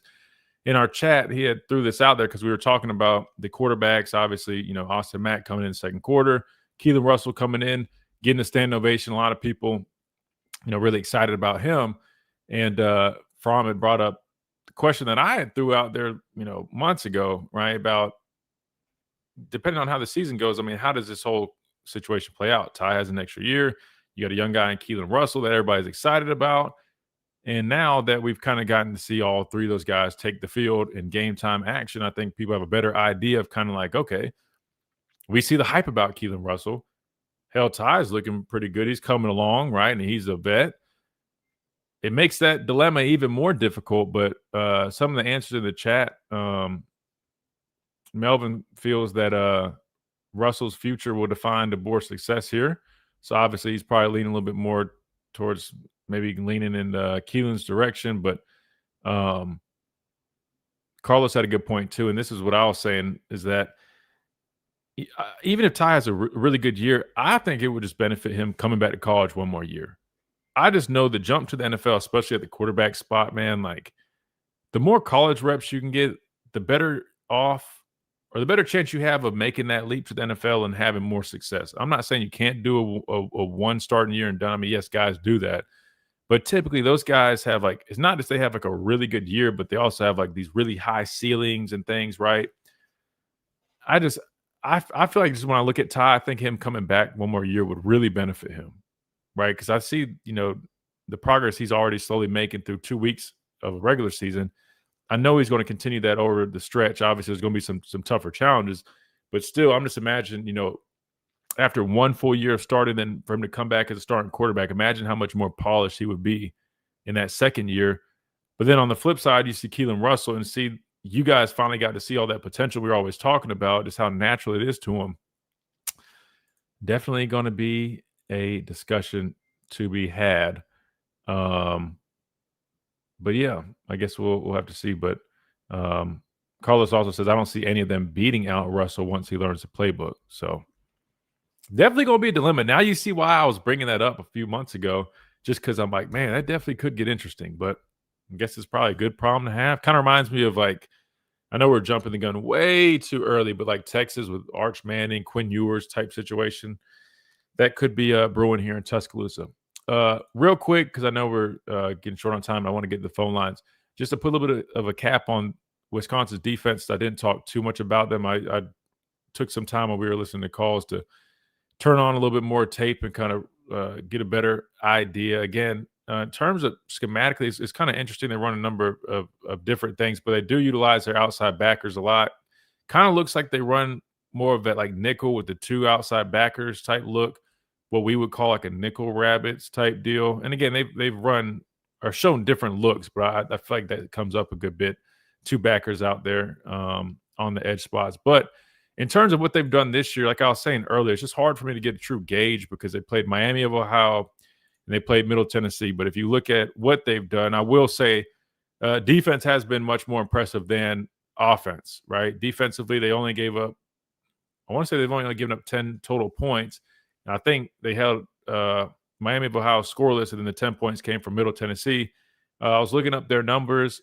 I think they're averaging, in terms of stopping the run, 33 yards or so a game. So obviously they've done a nice job with that. But again, Miami of Ohio, Middle Tennessee.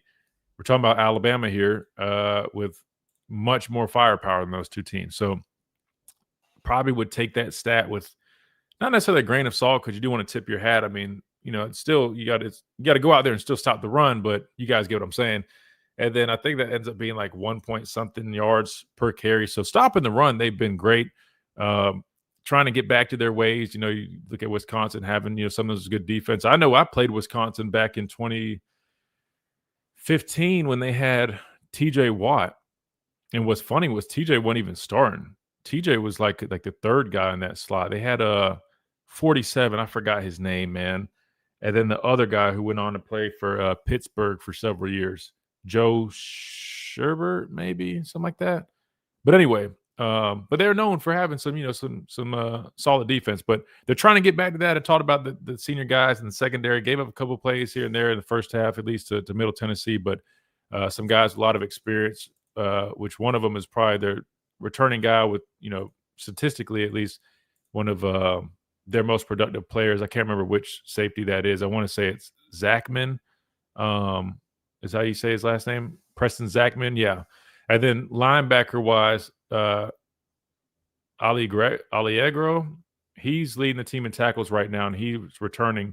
I believe he's a veteran as well. So, and he also was the one that was on their preseason Butkus watch list. So they got a veteran linebacker who's a solid player, some experience in the secondary. They bring in a transfer from LSU, I believe, as a defensive tackle. Another one at outside backer. So what I'm getting at is defensively, they do have a better unit. So it will be interesting. They hadn't been tested yet. They will be tested this Saturday.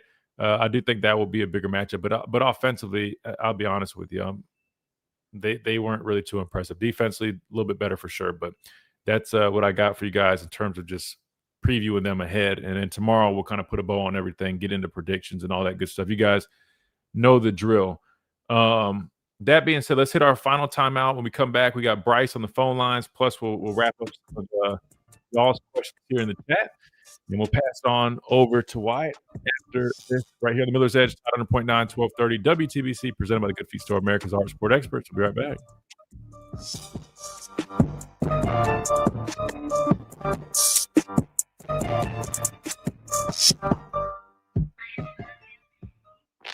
Coming up.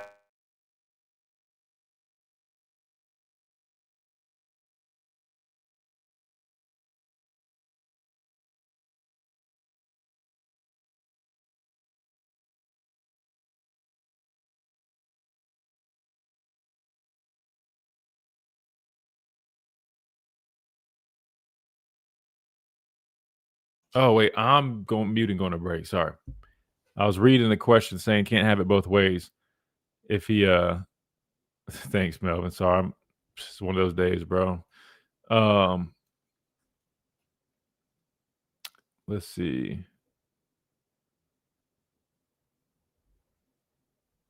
I forgot. I lost my train of thought. Oh yeah, but if you were Coach DeBoer, I mean, how would you go about it? What would you guys do? Say Ty continues trending like this. You got a great season, and then he's like, I think I need to come back one more year, or I'd love to come back one more year. But then you got Keelan Russell. You guys got to see against ULM. There's kind of the potential there. Knowing how this day and age in college football works, what would you guys do? And then I see somebody just mentioned Lonergan and Eli Holstein. Those guys still would have been on the roster too, technically. So, I mean, we would have had – we had some quarterbacks here, guys. I mean, a lot of guys going out and playing. In the 4-2-5 scheme, when it's ran in elite level, what type of defensive lineman do you need? Skill set, size, etc. And do we have those guys? Oh, man, that's a good question. Here's the thing. People kind of run it different ways. So again, 4-2-5 is really just nickel, but you're talking about 4 down linemen, right? 3-3-5 is also nickel, but 3 down linemen and 3 linebackers. But in terms of the 4-2-5 specifically, so like for example, like Wisconsin, like they use like outside backers for their edge guys. That's the personnel that they go with, right?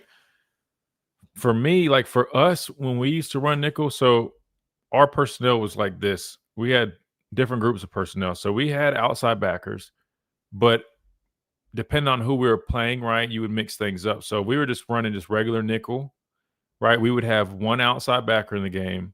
We'd have like a strong side defensive end who's like a bigger end, like a 270 type defensive end. You get what I'm saying? Like not like a 240, but like a 270-pound defensive end, like strong side end. Then you have a nose and you have a defensive tackle. To me, I like that because I feel like you're still balanced. Even though you are in a 4-2-5, you still have a physical presence up front. You've got the jack who provides that athleticism. So you can naturally turn that 4-2-5 into a 3-3-5 literally just by, like a play call, right? Because basically what the jack does, say he walks or he stacks, now it literally is a 3-3-5. He's a linebacker, but has the ability to play it on the edge, right? Because he's outside. So ideally, that's how we've always done it. That's how Georgia does theirs. I just think it allows you to be very versatile like that. But I guess if you're just saying in general, man, and it depends also how you're playing it. Like our philosophy defensively, like even if we were running nickel, we still, were hands and hips, right, striking, controlling our gaps. We in Coach Saban's system, we weren't a penetrating defense. So it also depends on like your personnel depends on kind of what your philosophy is. Like, so you want to base it off of all right, it gets confusing again. There's 2 different personnels. Player like personnel, like the types of players you have, and then the personnel meaning like the grouping that you send out on the field. I know I'm saying a whole bunch, but I'm just trying to like explain it as thoroughly as I can. But to answer your question, do we have the guys? I don't think we have the best personnel, if I'm being completely honest with you. I think for Kane Womack's system, he wants guys to be able to fly around, get after it. I don't think we have those guys at the outside linebacker spot. Oh, okay. I'm making sense to you. All right. So good. I just know yesterday we had a guy that was complaining about, oh, well, you don't explain. I'm like, dude, I feel like I over explain. But good. Yeah. So basically you're going to base it off of the type of like your philosophy defensively, right? But then also the actual personnel itself. But for this situation, like with Kane Womack, right? He wants to penetrate. He wants guys to be disruptive. So you are going to want some guy like James Smith. To me, I feel like fits better in this system with Kane Womack than he did with Coach Saban's, because that's what James Smith wants to do. He wants to, shoot things. Like that was one of the things with Coach Saban. You couldn't do that in his system. Like if you have defense linemen shooting gaps, right, not controlling them, it's no good. I mean, like you'll give up way too many runs. It doesn't work. That's why I was saying it really depends on the philosophy. Is probably a little bit more important in terms of choosing the right guys, if that makes sense. But personnel wise, I don't think we have the right outside backers. Personally, I think we need more speed and athleticism at our outside linebacker spot. Defensive line wise, I think you got probably could use a little bit more. No, actually, because you got those bandits.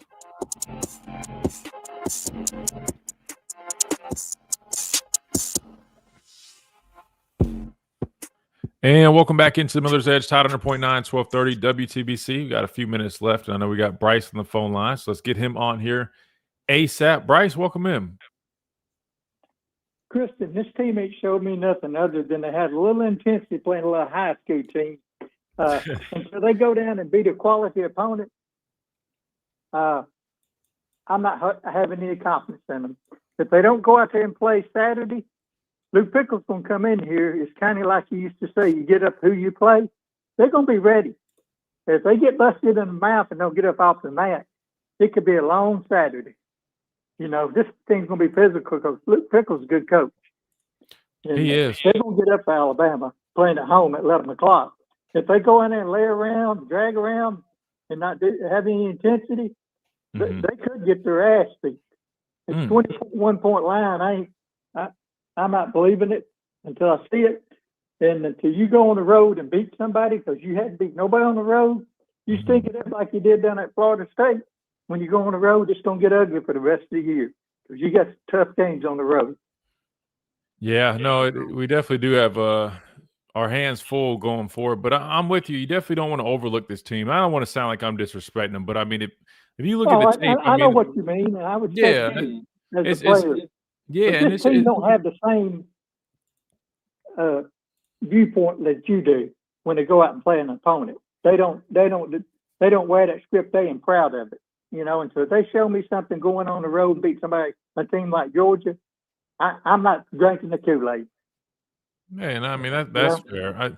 And listen, that's fair. And I definitely think obviously we got to continue to prove it like 100%. I just looking at this game specifically, it's like I respect Coach Fickle. He's a really good football coach. It's just kind of interesting, kind of how they've looked so far. Again, defensively they have looked much better, but it's hard to tell with this Wisconsin team because it's Miami of Ohio and Middle Tennessee, right? Offensively, they'll be up. What's that? They'll be up, and that quarterback. If you can run the ball on Alabama, that's the blueprint. They've been licking their chops. They saw that Florida State quarterback, the way he made them embarrass them. And two things, Kristen. Yeah. Why don't they put a spy on the quarterback? Well, here's the thing. I know last week that wasn't needed, but they talking about in the first week. I mean, I definitely think you probably could have considered spying Tommy Castellanos 100%. It probably would have been ideal. However, look, I guess their game plan didn't have that. I don't know. And I'll be honest with you, if you're going to spy, though, you got to have the guy to do it, too. So my question to you would be, I mean, maybe Quay Russaw, they talk about how fast he runs in practice. I mean, maybe have him as a spy, but then you got to put somebody in to, fill his spot off the edge, right? So I just don't think we have the best edge group right now, if I'm being completely honest with you. Well, I agree with you. And another thing is, I'm glad he finally wised up and played the backup quarterback, because you see where it got us in the first game, but not giving Ty no experience. And the way Milroe was thinking it up last year, you need at least look at him and see and talk to Milroe to cool him down. And if he don't do any better, you put Milroe back in there and tell him to do better. But I was totally wrong against him not having a quarterback ready. And that's why Ty makes the mistakes in that game, because he didn't have any playing time. So I'm glad that he did at least wise up is the word I'm looking for, and play a backup quarterback, because it's a long season. You could get one hurt just like that, and I'm glad all the quarterbacks got to play and a lot of people got to play, but they need to get Jam some touches, because he needs to get back in football shape when you get and have him ready for Georgia. I don't know who it was that called us saying that they need to rest Jam. No, you don't need to rest him. You need to play him. We're getting football shape. That's not a good comment. I didn't think so, but that's my opinion. Everybody has one. That's what makes it interesting. Well, I actually agreed with him. Honestly, I actually agreed with him. I don't think you should rush him back out here for a Wisconsin game if the other guys are getting the job done, if he's not 100%, because it's a long season, like you said. And if you rush somebody out there, they're not 100%, then I don't think that's ideal, because then you're risking having a setback, and then you don't have them down the stretch when you really need them, versus if the other guys get the job done, if he rests this week, he'll have a whole extra week during that bye week. So that would be my. If he's not 100%, I agree. Which he's probably not going. I mean, I think it's kind of, again, if he's a game time decision, I would not say he's 100%. If he was 100%, they would have had him full go in practice. So that's where I'm getting that from. And Ray Hubbard, he needs to just put up a shut up and play like he did last year, because I was very disappointed in the first game. And I don't think Florida State's that good, and I hope I'm wrong and they run the damn table. But we'll find out as they keep playing some better competition. Bryce, we got to get out of here. We're running a little over. Hey, I appreciate you letting me talk, Christian. Yes, sir. Absolutely, man. Take care. Good deal. We got to get out of here. We'll see you guys tomorrow right here on the Miller's Edge, Tide 100.9, 1230, WTBC.